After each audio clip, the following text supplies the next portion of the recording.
En el tema de la protección internacional, otra vez tenemos un ámbito interesante. Desde luego, los nuevos criterios de la Suprema Corte, evidentemente estoy pensando en el caso Rosendo Radilla, nos están planteando un nuevo ámbito aparentemente de interrelación entre las decisiones, vamos a decirlo así, de los tribunales internacionales en materia de derechos humanos, pensemos en la Corte Interamericana, pero desde luego también la perspectiva de la Comisión Interamericana.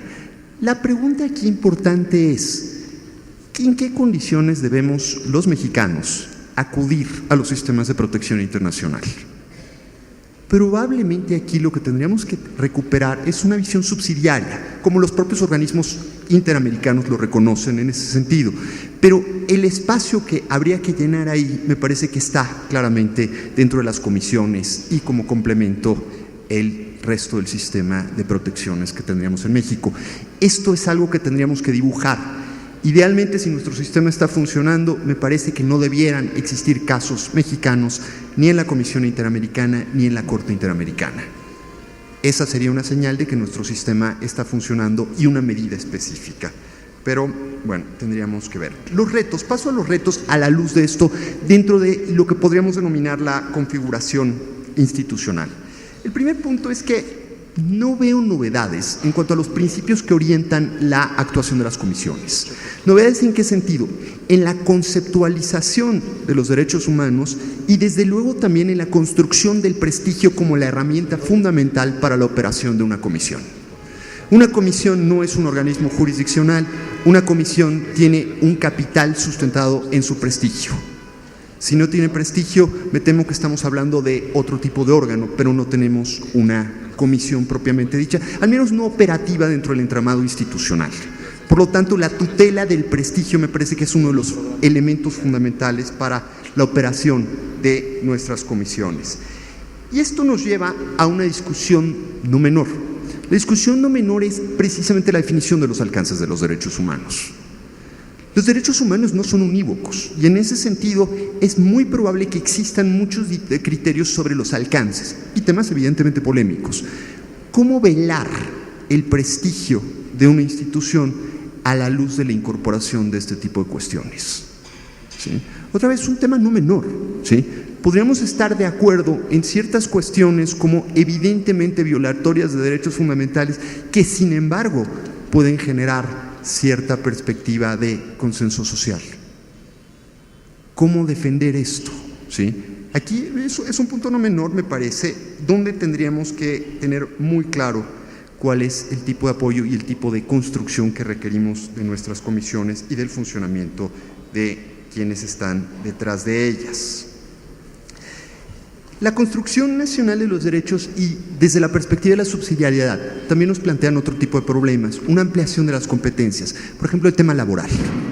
En el tema laboral vamos a empezar a tener problemas. Las preguntas inmediatas tendrían que ser, ¿existe o debe existir la perspectiva jurisdiccional o parajurisdiccional en el caso de los conflictos individuales del trabajo? ¿Debemos ampliar esto cuando estamos hablando de conflictos colectivos? ¿O en conflictos colectivos debe fluir completamente la perspectiva o la intervención en el caso de las comisiones? En los conflictos individuales no. ¿Cómo construir esta perspectiva? Otra vez, aquí es un espacio de cómo trazar fronteras, desde luego mantener una política dura, diría yo, desde la perspectiva de los derechos humanos. Pero el tercer punto, el que me parece en realidad mucho más importante, es el tema de la rendición de cuentas.